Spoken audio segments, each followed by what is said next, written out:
Okay, so to replace the ignition coil on a 3.8 liter V6, this is a Chrysler Sebring in particular, all you need is a 8mm and a 10mm.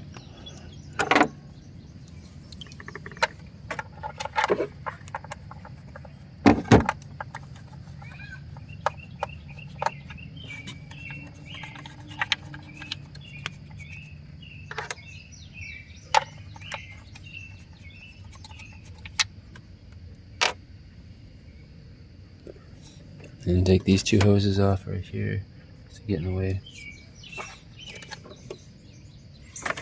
And one of the most important things about doing this on almost any vehicle, though, is to make sure you recognize where these spark plugs are plugged in. Like, take yourself a picture or something to see where they go.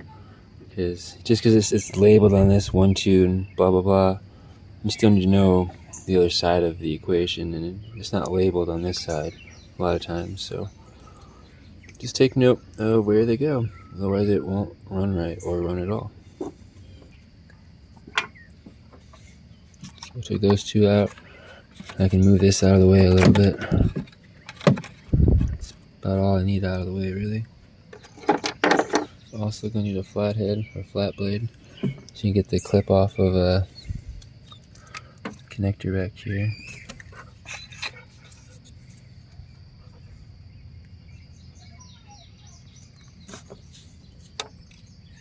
It's real easy, not too hard, just a little bit, comes out about halfway. And it should pinch right here, a pinch push down to help release it, but I'll pull this middle one out for now. And like I said, it's important to know where you're putting these. Take a mental note so you know where they go back if you're just doing the one side. And then just pinch wiggle a little bit. Try not do your best not to break nothing.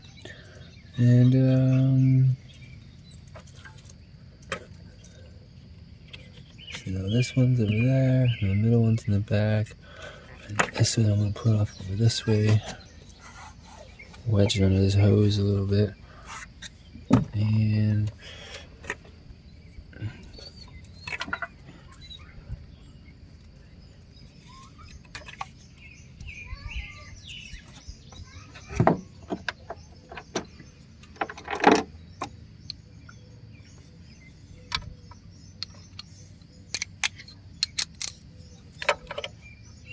there's two bolts to take off here.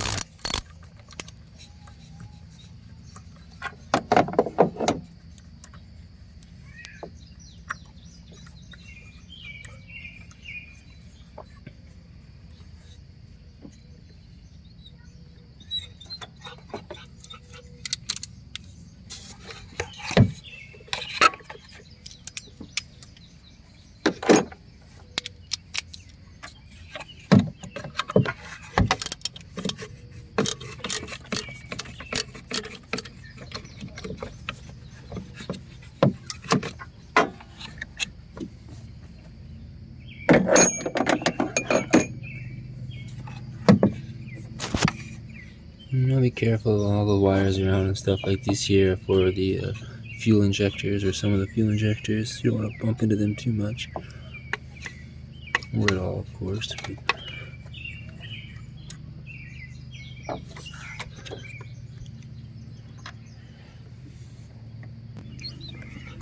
And this is the new ignition coil. I already had it on once, took it off. It's still getting a random misfire. So I'm gonna put this back on and put some new plugs on it again. Let's see.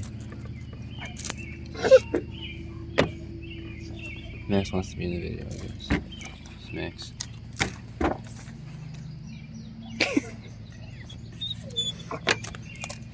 Yeah, I get those two bolts off. This just comes right off. It's just sitting there.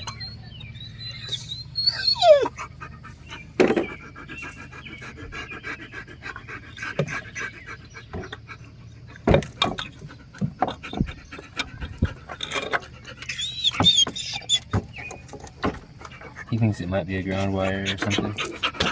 Could be. Oh.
This is just a cast build.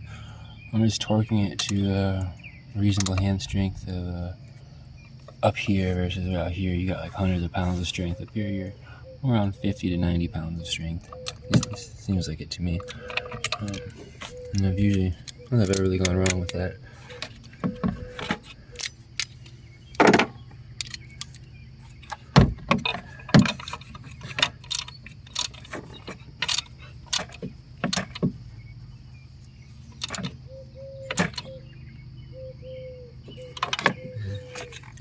Just getting it nice and snug.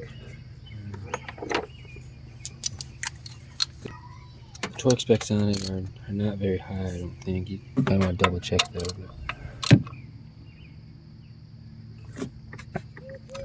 I'm going to what feels like about 70 pounds. And that might be a little much, really. It's one of those things though where you don't want to overdo it. If you overdo it, you freaking break it. And then you're like, well, I just wasted money.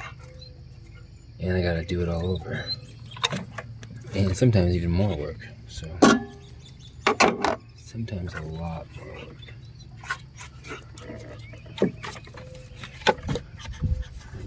That's all we gotta do for that part. Just move that out of the way. Put this brake reservoir back in.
Now this is the hardest part I've had with this here, is trying to get this clip back in on this new one. They don't really line up real great, but you kind of wiggle it around a little bit and usually you'll get it.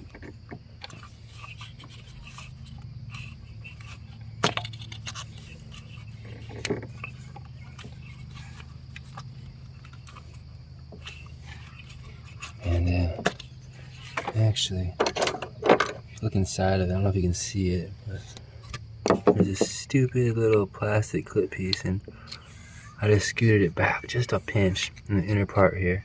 Hold a screwdriver here on this side, not this side, but over here. There's a little like triangle little piece, and that part gets stuck. But if I push it in just a little bit, I can still get this on.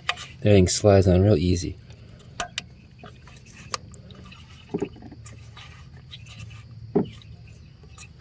Well, that's what I think I did last time.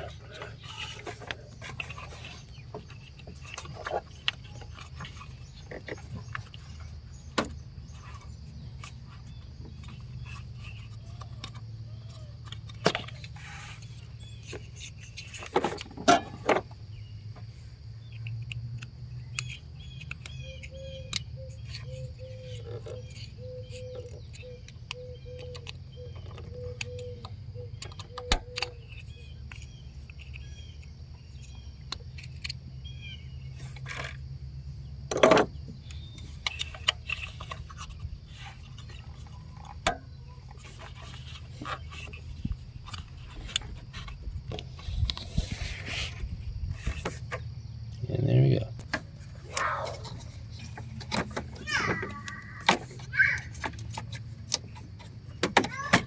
There it stays on top there.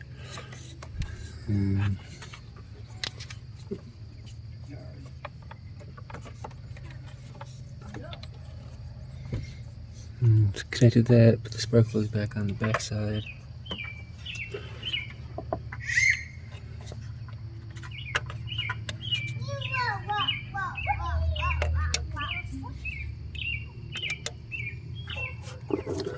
We'll check everything. I think that's it for this project. We'll just start it up and make sure it's good to go.